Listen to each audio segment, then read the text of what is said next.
Empecé mi trayectoria aquí en la UNAM hace muchos años. Originalmente estudié medicina en la Facultad de Medicina y ya después hice mis posgrados en Filosofía de la Ciencia.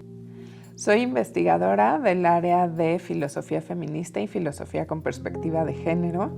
Y desde hace 10 años el tema en particular que yo trabajo es la deshumanización de la medicina y la formación social de la identidad profesional de los médicos y las médicas en México. Entonces, en esa línea de investigación me encargo de estudiar la relación entre los profesionales de la salud y los pacientes. He encontrado en mis investigaciones que la identidad de los médicos, y digo los médicos a propósito y no las médicas, porque sí es una identidad muy generalizada, ¿no? En mis investigaciones he encontrado que la manera como se construye socialmente la identidad de los médicos durante su proceso de formación es muy parecida a la manera como se construyen las masculinidades en un campo social muchísimo más amplio y que existen muchas similitudes entre la identidad de los médicos, a la que he denominado galenidad, por Galeno, el gran médico y la figura histórica, y la masculinidad. Y cómo esta conformación de esta identidad profesional en espejo con la masculinidad, pues tiene que ver con la deshumanización, ¿no? Con un chorro de relaciones de poder y de opresión de ciertos grupos sociales y estrategias de dominación particulares que aplican tanto contra los y las pacientes directamente, como también en las propias jerarquías profesionales del campo médico. En este momento en lo que me estoy enfocando es más bien cómo las médicas mujeres hemos resistido a todas esas pautas y normas sociales de género que vienen adheridas a la identidad profesional de convertirte en médico, ¿no? El ser médico. Cuando yo empecé a hacer esta investigación, había como un discurso muy homogéneo entre las médicas, no importaba si eran estudiantes o eran especialistas ya más grandes, donde sí reconocían las situaciones de abuso y de discriminación que vivían, pero no tenían mucha información respecto al feminismo ni conocían tanto como lo que se conoce ahora. Y después vino el Me Too. Las mujeres jóvenes de hoy en día pues han crecido con esta información y toda esta difusión que hay en redes sociales y en los medios de comunicación, y se habla mucho de esto en todas partes. Entonces han tenido una formación de género que les ha permitido entender sus experiencias personales.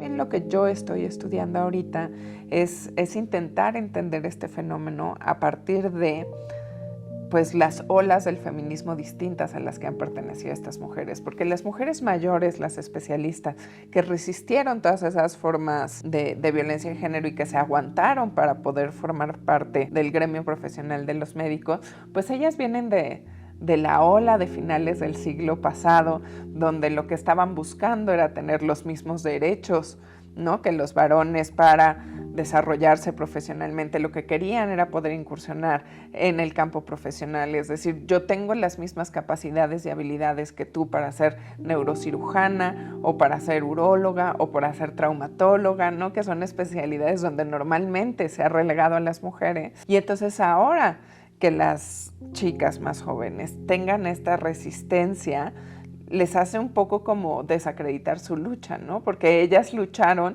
sí, adecuándose a esa identidad masculinizada, pero ahora están también desacreditadas por estas visibilizaciones de los micromachismos y darnos cuenta que la violencia de género no solamente se ejerce por varones, sino que ciertas mujeres en posiciones de poder también la pueden ejercer. Y entonces más bien me parece que no solamente es una disputa generacional, sino que también es una disputa sobre los fines e intereses distintos del feminismo en diferentes momentos históricos. Podría esperarse que hubiera habido como un cambio donde ahora en general todas las médicas tienen una postura mucho más clara y resisten mucho más estas imposiciones de género y toda la violencia que viven en tanto mujeres dentro del campo profesional, pero no es así.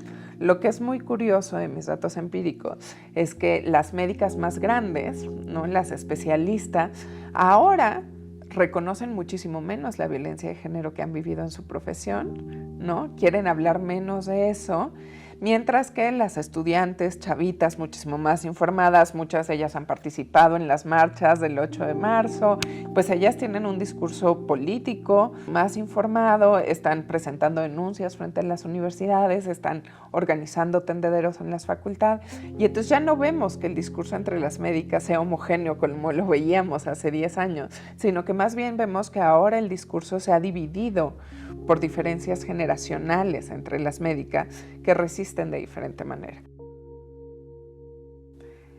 Para el futuro me gustaría seguir explorando esta convergencia entre la metodología de las ciencias sociales, la etnografía, este tipo de herramientas, junto con la filosofía. Quiero profundizar en ello, en la línea de las epistemologías feministas y el conocimiento situado. Quiero moverme un poco en esa línea, como empezar a reflexionar qué está pasando a partir del Me Too en las mujeres, ¿no? O sea, cómo nos ha impactado el Me Too a todas nosotras, ¿no? Quisiera, ¿no?, en el futuro hablar con muchas mujeres para empezar a entender cómo esto ha ido cambiando nuestra propia subjetividad, nuestra propia manera de entendernos a nosotras mismas, todo, nuestra sexualidad, ¿no? O sea, creo que ha sido un momento, estamos viviendo un momento de quiebre histórico muy importante y quisiera entenderlo eso en términos de memoria, de resignificación de recuerdos, toda esta relación que hay entre la memoria autobiográfica, la narración, el yo, el momento histórico, ¿no? O sea, hacia allá. No tengo todavía muy claro exactamente cuál es la pregunta, pero creo que es justo un tema muy coyuntural ahorita, con este enfoque de epistemologías feministas y hacerlo desde un conocimiento situado que tenga una base empírica y en interlocución con otras personas.